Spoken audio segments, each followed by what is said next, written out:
What's up, you wrestling fanatics? You're listening to the True Wrestling Podcast, episode 56. Thanks for tuning in. Today, I had an interesting conversation with Princeton wrestler Patrick Glory. He had a great season. He was undefeated and went into the NCAA championships as the 2 seed. I'd like to thank my sponsor, Adidas Wrestling. You can check them out at adidaswrestling.com. You can also follow me at TrueWrestler1 on Twitter, and you can follow Glory at Patrick_Glory_ on Twitter. You can also visit my website, true-wrestling.com, or the associated YouTube page. Without further ado, here is our conversation. Here talking with Pat Glory, Princeton Wrestling. Hey, Pat, how you doing today? Good, Mike. Thanks for having me on. Appreciate it. I didn't get to talk to you too much this year during the season. Every time I'd look for you, you're signing autographs after big duel matches. Have you perfected your autograph? Not quite. I'm still in the process of perfecting it, but I'd say we're almost there. Is that the most you've ever signed your name, as like after a match? Absolutely. That wasn't really a thing back in high school. I don't really think until college I'd ever really signed an autograph like formally like that. At least I don't remember doing it. So it was definitely a weird transition to have to like get your signature down. Well, when you never really had to do that before. So I'm still playing around with what the final product's going to be. So does it look a lot different there than it does on your driver's license? Absolutely. Yeah. My driver's license is like perfect script. Like I took my time and like really did my name out, and the signatures on the posters and stuff and the towels are just kind of chicken scratch. I get the P right, I get the G right, and then it's 125. That's how you know it's me. That's it. That's all that matters. Yeah. Anyway, you had a really great season this year, right? You're undefeated going into NCAAs, 2 seed. Can you just tell me how you handled the cancellation and everything that's happened since? Yeah, it was tough. It was the hardest thing. One of the hardest things. I shouldn't say the hardest thing, but one of the hardest things that I've ever had to go through, and something that's going to stick with me, I think, for the rest of my life. And everyone that was affected by this, I think, is going to remember this situation, forever, right? It's going to be something that they look back on and as an integral part of their trajectory through life, I guess. For me, it was just really difficult, not only for myself but for the guys around me, especially the seniors. Guys like Matt Kolodzik and some of the other seniors that really had like worked so hard for 3 years, sacrificed so much, and it was kind of like the culmination of their whole wrestling career. Right, your senior year. The last year you're going to be able to compete in the sport that you've been, doing your entire life, right? I mean, right. Something that is really integral to your life and something that you've been working for forever. And to not get that and to kind of just get it cut short like that. Obviously, I was devastated, but I was more just completely devastated for everybody else. That was involved. Back a couple matches left, and then, right, like, I mean, that's just incredible. His dedication, 1, to the team, and then 2, getting hosed. Absolutely. Yeah. I mean, and again, he didn't have to come back. He did it for our program because we had high aspirations as a team. And we had an injury, kind of midway through the season with our, original 149-pounder, Mikey D'Angelo, who was, another senior, trying to make a name for himself, trying to get on the podium, which I think he had a really good shot at until, he got hurt. But it was a tough decision for Kolodzik to make, and really he did it for us, right? He did it for the program, very unselfishly. I think if the tournament happened, it would have worked out really well for both parties, for both the team and for Matt, because I think he had a really good shot at winning this. The 149-pound bracket, I think, was wide open for the taking for him. He's beaten Lugo, he's beaten Austin O'Connor, Sasso, guys like that. So, I think he had a really good shot, and the fact that, he had, I think, 6 or 7 matches prior to the tournament coming in, it just really, it sucks because if he doesn't come back, he's still got a whole another year eligibility that he's able to come back and compete with. So, You know, it's just things like that that make me realize, okay, I don't have it I'm not the worst. I don't have the worst off in this situation. So honestly, I've been trying to just take as much positive out of it as I can. You know, being able to spend time with my family, my grandma's at our house. Um, you know, it's like little things like that that I wouldn't have been able to do if I was on campus or if I was competing and stuff. So, you know, it's been good and bad, but trying to just stay, stay positive and focus on that. So end up leaving school. You finish school in cyber school, right? Yeah, yeah, it was online virtual classes. So what do you like as a cyber student? Not much of a student, to be honest with you. You know, I just think there's something to be said about learning in a classroom environment and really being engaged with the materials, with your professor, with your students around you. And you could just see the kind of disconnect, you know, between just every aspect of the classroom setting once you're online, right? Kids are, um, you know, I had one class where it was a lecture, you know, kind of a bigger class, and kids wouldn't even turn their screens on. They would go on mute, they would turn their screens off, and you have no idea if if the kid's paying attention to class or not, right? So participation gets factored into the final grade, usually, you know, in typical Yeah. class, right? And so now you really the professors kind of had to axe that because it's so hard to calculate you know, participation percentage Right. for you know, a class where most of the kids are, you know, some kids live in like Australia, right, or South Korea, where it's uh 12 hours difference, right? So you know, it's a 10 a.m. or whatever 1 a.m. class for them when it's a 1 p.m. class for us. It's just, you know, Right. how do you expect a person like that to make it? So obviously you can't factor in participation, but I would say, given the circumstances, everybody did a great job just buckling down and getting the work done. It might not have been the best of their ability and like the same exact quality of work that they would have done if they were on campus, but you know, everyone kind of, even the teachers as well, they really adjusted really well. Gotcha. Now, have you had a haircut since the lockdown? I had one haircut. Okay. Who gave it to you? Uh, he will not be named. I don't want to rat anybody out here. I All right. probably should have answered that a different way, but we'll leave it Well, there. so good right now. I'm just like, you know, I mean, a lot of people I've been talking to looking shaggy, we'll say, right? Yeah, I'm Or clean maybe shaven too. Yeah, got a clean shave yesterday, so you know. Hey, Mike, when you called me up, told me you have me on the show. You know, I got to be looking good you got to know no one's watching this. here.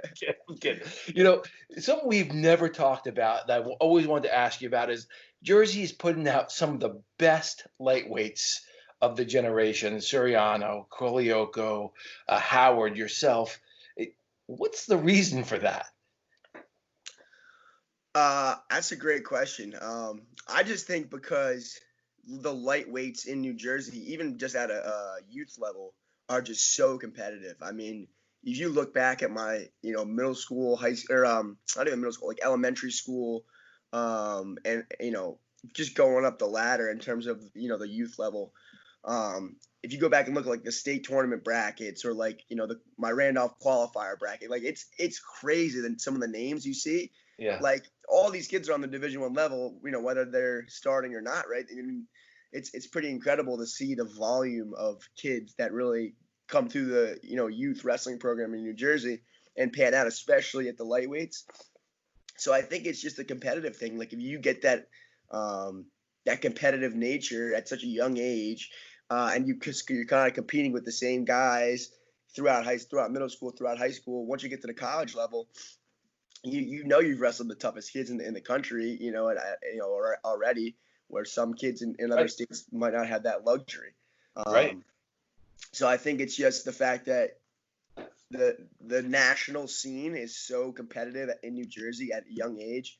It carries over very easily. Do you guys have any kind of connection? Um, to some kids, I do. Kids that I kind of trained with growing up. Me and Michael Kolioko, really good friends. Obviously, you know, once we get on the wrestling mat, it's a different story. But like, you know, some kids are gonna be holding grudges off the mat and like, you know, button heads. I genuinely, I won't have a problem with somebody unless they have a problem with me. I like to just compete on the mat, and then afterwards, I'm not gonna hold grudges. That's just not me. Me and Michael Kolioko started wrestling together in like the 3rd grade. So Okay. how are you gonna like be mad at a kid who you grew up with wrestling every single day just because you're in the same weight class as him? That's petty, right? I mean, Yeah. that's something that I wouldn't feel right about. And we have a great relationship. I actually just saw his dad on the golf course yesterday.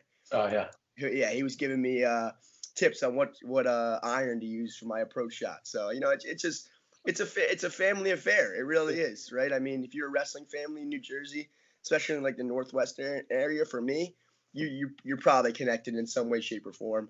We were going over to Buxton last year during winter break and just rolling around. Obviously, we had the Midlands coming up. We didn't care, right? I mean, it's just the fact that we've known each other for so long. Other kids I don't have as good of a connection with just because I didn't grow up wrestling with them, and I've only really interacted with them in a competitive setting, right? So that's a different story. Obviously, I don't have that other kind of friendship aspect with them. So yeah, there's definitely a kind of a dichotomy there. Have you trained with Suriano? Couple times. Not recently. Not Okay. recently. How about Howard? Never trained with. I wrestled with Howard one time. I think at like a New Jersey prep practice for Fargo. I think. Okay. It was like a long time ago. I know you guys are on different high school teams. I was just curious. Yeah. So you undefeated this year. You were a Hodge finalist. Do you think about that kind of thing when you're having a good year? It's I try not to. It's something that you can look at the rankings and you can look at all the things that you want to accomplish. At the end of the day, it's just about training hard and focusing on the little aspects of the sport, if that makes sense. Like focusing on like the granular parts, so like the technique, Uh-huh. right? The weight cut, what you're putting in your body, like all the other stuff, and instead of like what could possibly happen in the future. Because like if there's one thing I've learned, if you're worried about, oh, like I gotta accomplish this, I gotta win the Hodge, I gotta win a national title, like that usually doesn't happen because you're putting it on this pedestal and you're making it more than it needs to be.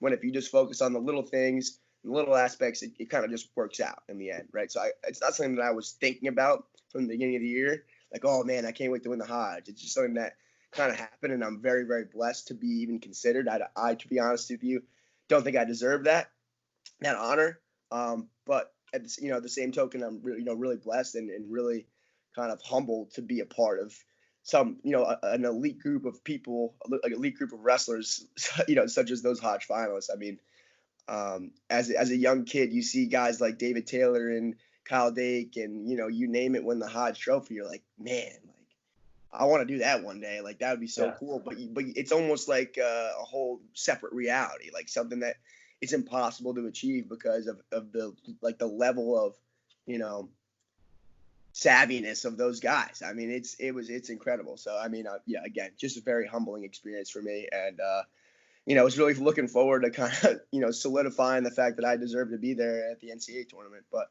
it's always next year. Gotcha. You were talking about like the granular, the individual parts of the whole. What would you say your biggest area of growth was from your freshman year to this year? Bottom, absolutely 100% the bottom position, because and any coach you talk to will say the same thing. It's such it's a different transition from high school wrestling on the bottom to college wrestling, right? When Right. you add the riding time aspect, the top position becomes much more important, right? When kids in high school, they're willing to cut you for pretty much anything, right? It's not a huge aspect.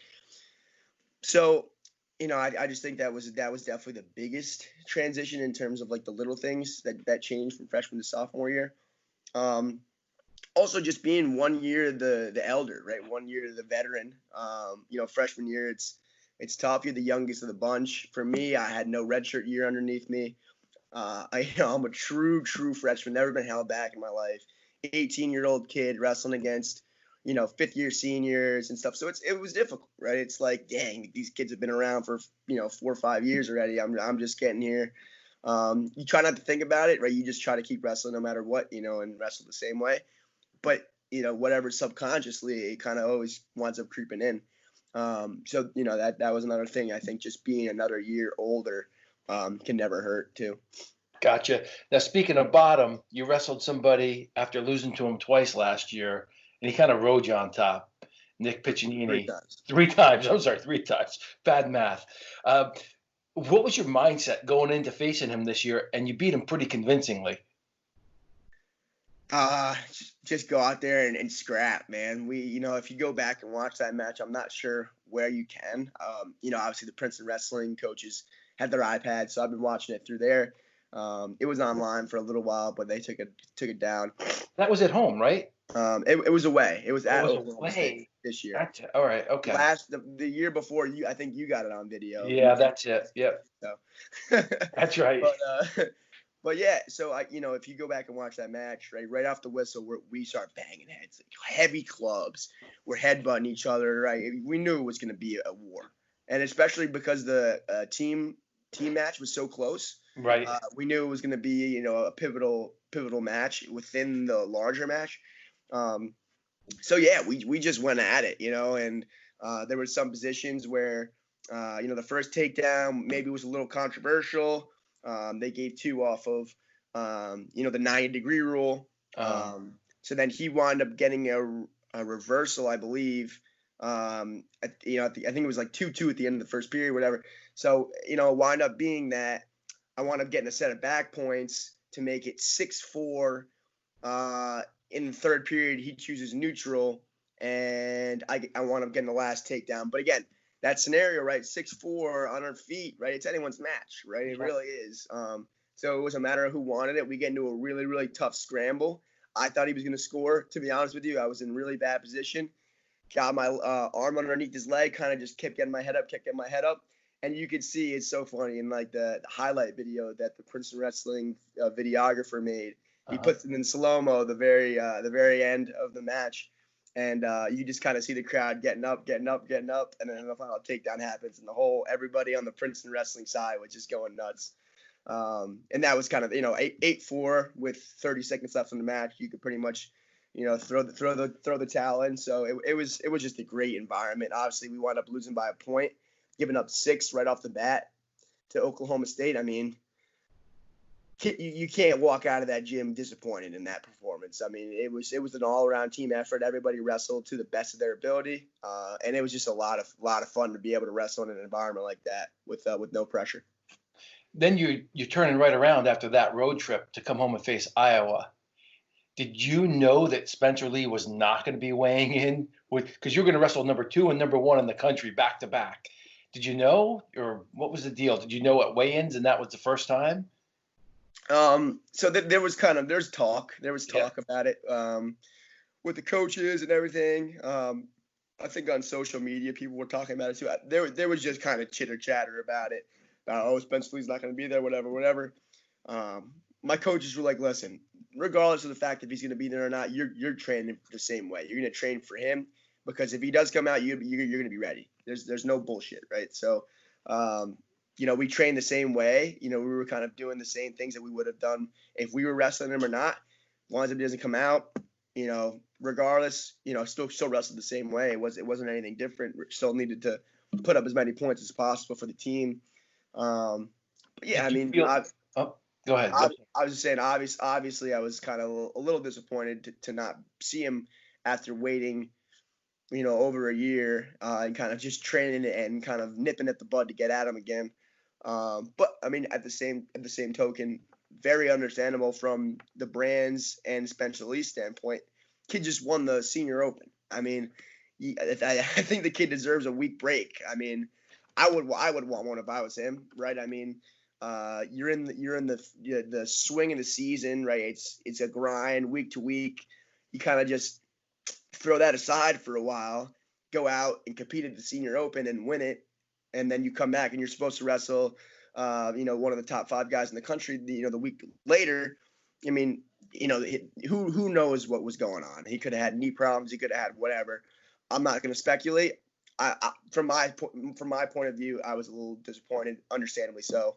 But go on and wrestle regardless. So they throw out Aaron Cashman, Did you have the same intensity? I won't tell the coaches. Did it feel the same? It's not, I don't think that it was I had to say. I actually probably had more intensity because I was like, man, this kid didn't come out. Like, whatever, I'm gonna go beat the hell out of this kid. Okay. But Aaron Cashman's good. He had a weird style that I think clashed with mine a little bit. The coaches must have been game planning because he was kind of doing things that I think he knew was going to frustrate me a little bit and throw me Yep. off my rhythm. So yeah, I mean, he didn't want to get majored. That was his job, and you could kind of see that he didn't really do much to score a lot of points. He did a lot to prevent me from scoring points, which in that scenario was good enough for them to not give up a lot of team points. Kid was a world team member in high school. Not a slouch at all. Yeah. So yeah, I mean, it was a good match, hard fought match, and came up with the victory. Not a bonus point victory, but you got to. If there's one thing I've learned is you got to take any victory you can get. You can't dwell on them. Well, Jadwin went crazy. I mean, regardless, starting off the Iowa match with a win. Spencer didn't show up at Midlands either. I know, they're protecting him for the Olympics, but does it change? So you possibly could have wrestled him twice. What do you think about, like, what's your self-talk when that name comes up? Once I realized he wasn't going to wrestle me at the Midlands, I was like, man, I can't wait for the NCAA tournament. Like the fact that I could get him in the national championship environment. Yeah. After kind of two non-matches, I was like, man, he ain't getting away on that national championship stage. I mean, if he wants to, he can. But listen, Spencer Lee is one of the best, if not the best wrestler I've ever seen. No doubt in my mind. But at the same time, you want to beat a guy that's the best wrestler you've ever seen. If you're a wrestler, right, you want to be that guy, Yeah. right? Yeah. So you kind of are just nipping at the bud to get the opportunity, right? I've had a couple here and there, and it's kind of two in the past 2 years, and it's kind of been chugging away, climbing that ladder, chipping away, and I felt like since that second match, I had jumped 12 ladders. 12 rings in that ladder, just in the sense of how much better my bottom game had got. So yeah, I mean, it was just something that I was really looking forward to, getting at him. I can't dwell on the fact that he's not going to be there. I got another kid to wrestle, but I also was super excited to get to March. To be honest with you, I was like, let's get to March. I'm done with this season. I want to wrestle at this national championship.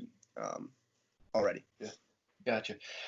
Princeton ends up winning the D1 Jersey championship, right? You guys beat Rutgers, Ryder, finishing the top 10. Did you think that you'd be on the top 10 team at Princeton when they were recruiting you? That's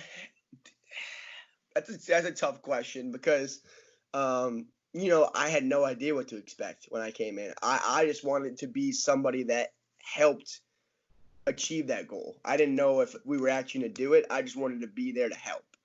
So, the coaches have been talking about their, trajectory for the program. When they're recruiting, if you've been recruited by Princeton, you've seen the higher standard presentation that Ayers and Dubuque and all the coaches do, Jackson and Gray.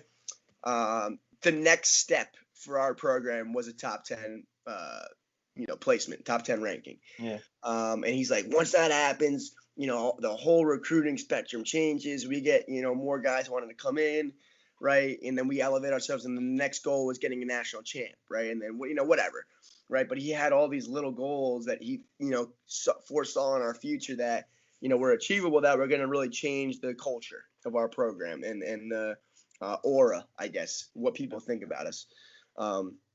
So the fact that we can do it, as when I'm a sophomore, I mean, that's amazing. I got my class has 2 more years, right, to kind of, achieve even greater goals, even bigger things. Whereas, if we could achieve the senior year, that's great. But, that was kind of the only thing we did. So I truly believe that in my time, in our time at Princeton, that we're going to have a top 10 team, maybe even a top 5 team and a national champ, if not more than one national champ. So if we can get that, if we can do that, in 40 years at Princeton, as a, pretty much a true sophomore class, that would be pretty incredible. And really, it's a whole team effort. It really goes down really to the non-starters, to the kid, to even to the walk-ons. I mean, every single person has such an integral aspect in doing what we did this year, and then in doing what we're going to do in the future, that you can't just say, oh, it was Colo's, it was Brucky's, he was the reason why we did this, right? It was we talk about granularism, like it was down to the nub of who, every single person had an influence. So I'm just really excited about the future. Any advice right now, if you could go back to before your freshman season, that you would give yourself to make the transition easier, besides getting better at bottom? Yeah, it's a good. I truly believe that everything happens for a reason. So I don't know if I would go back and change anything. I think that the experiences that I had motivated me to kind of keep working and keep working and keep working and do the things that I needed to work on. So that's a tough question to answer, I think. But if I had to go back, I would say not the wrestling side. I'm not going to change just because we'll leave that there. I just think that maybe being more social on campus, meeting more people, stuff like that, that almost made me feel like I was connected to the campus more at a younger age. I feel like after 2 years, I'm starting to feel like it's a home where, sometimes you need to have those 2 years transition. But I wish I was just outgoing, got on campus, did all these extracurricular activities, met all these people, did all these clubs, so that, it kind of felt more like a home until, now. Obviously now it does. And going into your junior and senior year, you already know, the majority of the people that you're going to be going to school with for the next 2 years. But, in hindsight bias is always the worst. What's the feel like in the room right now? Like, not right now, but during the season, as you guys get more publicity based on greater success, did the feel in the room change? I actually think it was the exact same. I don't think anything changed at all, which is awesome, right? There was no stress. There was no like, oh man, we got to achieve this.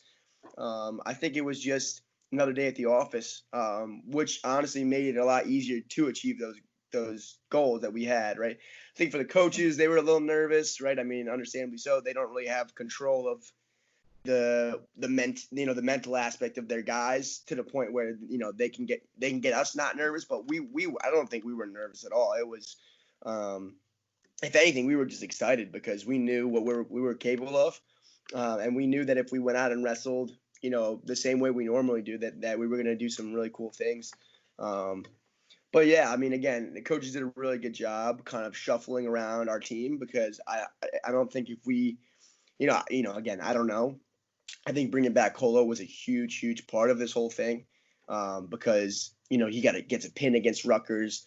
We win by like less than I think it was within 3 or within 5. He gets a really big win against Cornell that really separates the match. You need a clutch guy in your lineup, right, to kind of pull those wins out. Yeah. That maybe another guy might not have done.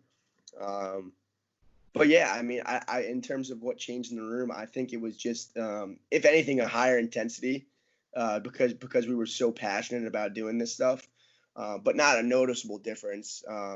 Everyone's kind of doing the same things. Gotcha. Do you wrestle any of the coaches? Dubuque here and there. He's getting a little scared of me, I think. So he hasn't been on the mat as much. But yeah, no, me and Dubuque have a private once or twice a week, and then he'll kind of put him on his back. I won't answer that because if he sees this interview, he'll kick my ass virtually. Virtually. But yeah, I mean, it's the fact that you got a coach at your around your size who was 2-time national champ in the room every day doesn't hurt the I guess making the goal of winning a national championship come full circle, because you got a guy that's kind of nurturing you that has already done it. All right, so yeah. I've been just trying to take as much away from him as I can, things that he's learned, kind of lessons that he's gone through in his career that I can kind of use as well, throughout my trajectory. But yeah, I mean, I think every wrestler in the room has a coach that they either do privates with, or they roll around with. 125 to 141 ish is Dubuque's range. 41 to like 74 ish, maybe 84 is Gray. Yeah. Gray's probably 205 pounds, and he's a 141 pounder. But the rest is Nate Jackson. Yeah. Ayers will get in there with everybody. Because he just had hip surgery, so he can't really get on the mat. But he's very, very good at articulating technique, so he can see something and really figure out the best way to talk you through it without actually. And he does get in there, and he does show you stuff, even though he's got a bad hip. But he won't be the one like going live in the 10-minute goes with the guys. He'll be the one running it. I told Coach Chris that he should go for 2 for 1, get the hip and the nose, but he was really resistant. I don't know. Hey, I think if you just give him a hammer to the left side, he should knock right back into place. I think you're right. To me, you guys have one of the most interesting groups of coaching staff combined. I mean, intensity but fun. How would you describe them, like as an entity of themselves? So that's a great question. I've never actually thought about how I would describe the coaches dynamic. I would say they're like the crazy uncles that you like. If you're around for more than a couple of days, you realize how crazy they actually are, but how much they care, I guess. Uh-huh. So it's so funny. They all kind of feed off each other.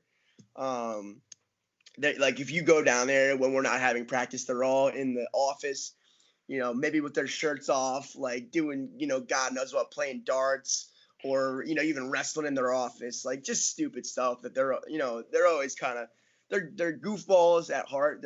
They're all, still college kids, in, parent bodies. But they all just, they really do feed off each other. I mean, Dubuque will say something to Ayers, like, joke to Ayers, and then Gray will say one to Dubuque, and then, Nate will say one to Gray, and then Dubuque will send one back to Nate. It's just like, it's really funny to see the dynamic that they have. They're really like brothers. I mean, that they do everything with each other. They go on vacation with each other. Their kids hang out with each other. It's pretty incredible to see, and you don't really have that in a lot of different, a lot of other programs. It's sometimes it's a very businessy feel to the wrestling program, right? You're in there for one specific reason, but to me, it's a family. I mean, it's absolutely a family, and it's you can see it. I mean, you come in the Princeton wrestling room, and you see Chase Dubuque and Sienna Dubuque running around with, Michaela Gray and Gray's kids.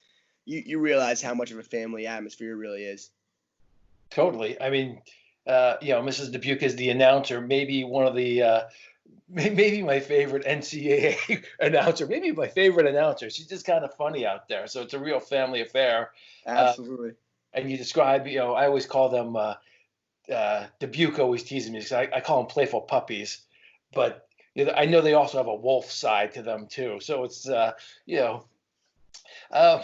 tell me a little bit about how much time have you spent just training with the NJRTC people?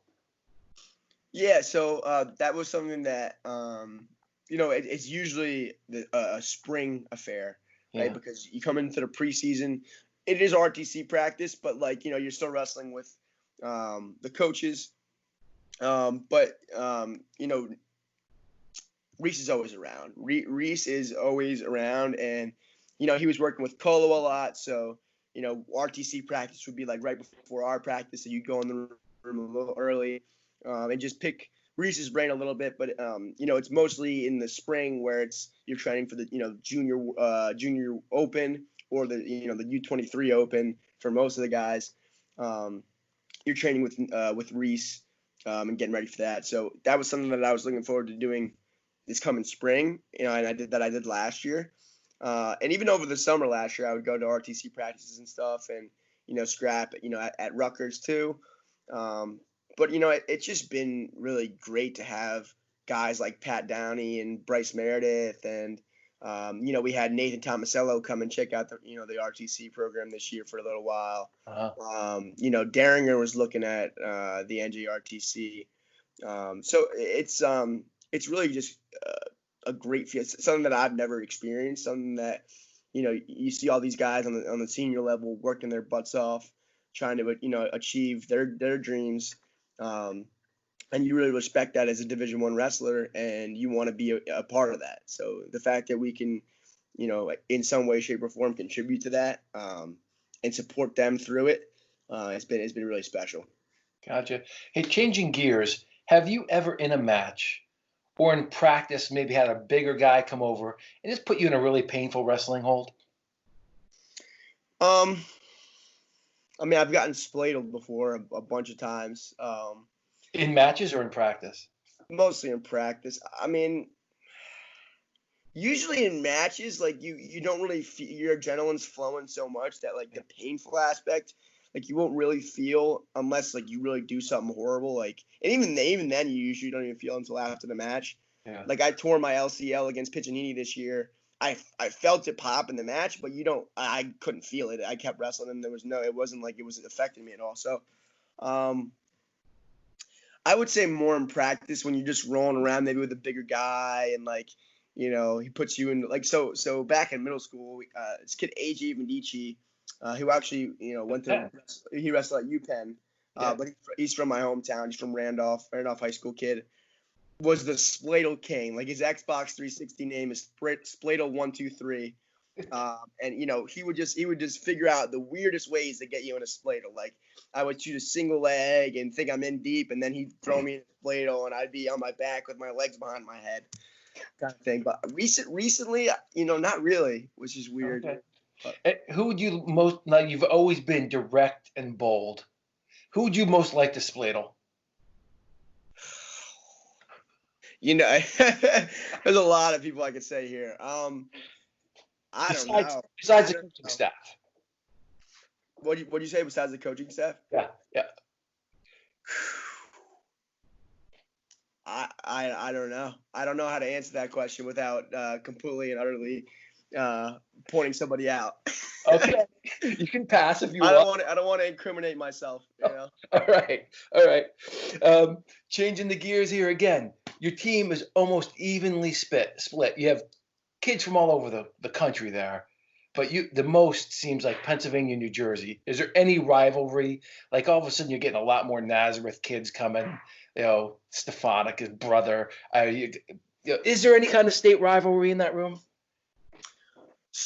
Within the room, absolutely not. I mean, Okay. I don't even think it's a consideration. Weirdly enough, you might hear a joke like, "Oh, like the Jersey boys are here," or something like that, or like, "Oh, there's the Naz boys or the Lehigh Valley boys."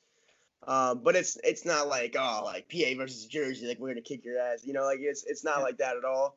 I would say, yeah. There's not really like an in-state rivalry like that.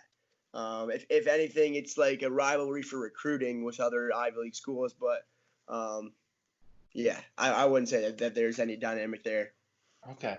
I've just talked to Quincy a few times. He's like, Travis won't stop talking about Nazareth, right? Like, so I was just curious. All right, let's move on. Hey, what's your favorite food?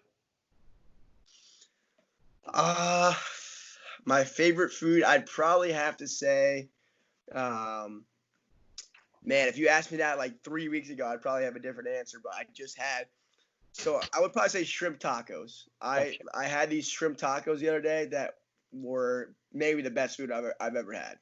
So I'll go with shrimp tacos. And before shrimp burrito / taco. And before that, what was it, like ice cream or? Nah, it was like I would have gone generic Italian instead of spaghetti and meatballs or something. Okay. Something generic. Maybe eggplant parm now. Was never an eggplant parm guy, but definitely growing on me. Chicken parm. any Italian food you put in front of me, it's gone. It's Delicious. I'll be licking the plate. So. What do you call the breakfast sandwich in New Jersey that gets so much attention? And I'm very disappointed at the outcome of the debate at our Rutgers match because these are really heartbreaking for me. I was really really pulling for Taylor Ham. You were. So yeah, I'm a Taylor Ham guy. If you don't Okay. know this already, I've been I'm a very very very strong activist for the Taylor Ham side. Okay. If you grow up in anywhere north of Princeton, I would say Princeton's probably the line. Yep. You call it Taylor Ham. Yeah. And people will say, "Oh, well, it says Taylor Pork Roll on it. How it's not even, it doesn't even say ham on here." It was called Taylor Ham at one time in one time frame or another. So I don't know. I still feel strongly that it's Taylor Ham. Okay. Got you down as a pork roll. Tell me about your relationship with weight, cutting weight, and what you're eating right now. Yeah, my relationship with weight has never been great. Something that unfortunately I've kind of had to struggle with for my whole wrestling career. That's kind of been a part of every competition that I've been a part of, from I guess probably from the sixth grade on. But I mean, I just feel like it's part of the sport, and now I've realized that the smarter you do it, the easier it's going to be on you. In the past, I didn't really do it smart at all. It was very frantic and wild. I would skyrocket up after weigh-ins and then not eat for 2 days and try to make it, try to lose 10 pounds. Then there's definitely a better system to it. As long as you drink a lot of water, like an excessive amount of water, almost like to the point where it's flushing your system, and getting your immune system and everything kind of flushing everything out, and just eating healthy and eating smaller meals, but like more meals, if that makes sense. So not 2 big meals, maybe 3 smaller meals, or even like 3 snacks and here and there, healthy snacks. It makes it so much easier on your body. And if you do it from an early stage in the season, by week 4, your body's just so used to it that you're naturally going to lose the first couple pounds of fat and be in a much easier position to make it regularly than you would be if you weren't doing those things. So it sucks. No one wants to like drink a gallon of water a day. It's almost like a job. It really is. But it's not worth not doing it, if that makes sense, because not doing it's even worse. It's going to make your body feel so much worse and wrestle so much worse. Got you. I've never done this before. You're probably my 500th interview. I got to be better at this. But to get out of here, you've got some of the best ears in D1. Tell me about your thoughts on cauliflower ear and your ears. Yeah, I mean, the fact that I've been wrestling for 14 years now. That sounds so weird to me. But I really haven't gotten like the worst cauliflower ear. Like you can still see the shape of my ear pretty. Yeah. This one is a little bit worse. I don't know if you can see it. Actually, inside my ear, there's a big bump, big hole. But you can't notice it because it's actually inside my eardrum, like inside the actual ear. So at least it's tucked away a little bit. Yep. If I showed you the back of my ear, you could probably see it. But it's just from wearing my headgear. Like I'll because usually I'm cutting weight, so I have to wear my headgear to lose weight and lose more weight. But I don't know, for whatever reason, I guess I just don't hit my head on the side. I don't scrape it up as much. Whatever. My mom has been telling me that for a long time that if I ever get cauliflower ears, she's gonna kill me. So that's something in the back of my mind too to think about. Like, man, if I get cauliflower ears, Cheryl's gonna kill me. So call your mom Cheryl to her face? No, not to her face. Okay, just check it. Don't tell her that. But yeah, I mean, it's something that I feel like a lot of kids, more and more kids are getting at a younger and younger age. Yeah. And I'm like, man, I'm really just glad I didn't get it, to the point where I can't hear out of my ears and I can't put earbuds in. Gotcha. Yeah. Does that one in your right ear affect your earbuds? A little bit, not to the point where they fall out. Actually, to the point where it actually holds them in better. No kidding. Sorry, well, Yeah. there you go. It's beneficial. Yeah. All right. Hey, anything else you want to tell Glory fans, Jersey fans, Princeton fans, wrestling fans? I guess just the fact that I know this is a really tough time, and I know that everyone's kind of having their own problems and things that they're dealing with, and they're just anything that is kind of being affected during this time. So just know that everyone's here for you. If you feel like you don't have anyone to turn to, turn to your family, turn to anyone around you, because everyone's going through something. Everyone's going through these tough times together. We're gonna get through it. This is really unprecedented in a lot of ways. Not only with the coronavirus, but with these protests going on. It's very scary, and it's very uneasy for me to see this going on. It's really, really just scary. So I think it's a time where we need to come together and we need to unite as a nation and figure out a way to get through this and solve this problem, because it's something that we've kind of avoided for a long time. And if you keep avoiding things, they're going to keep coming back up and in a much harsher way. And we're seeing that come to culmination now.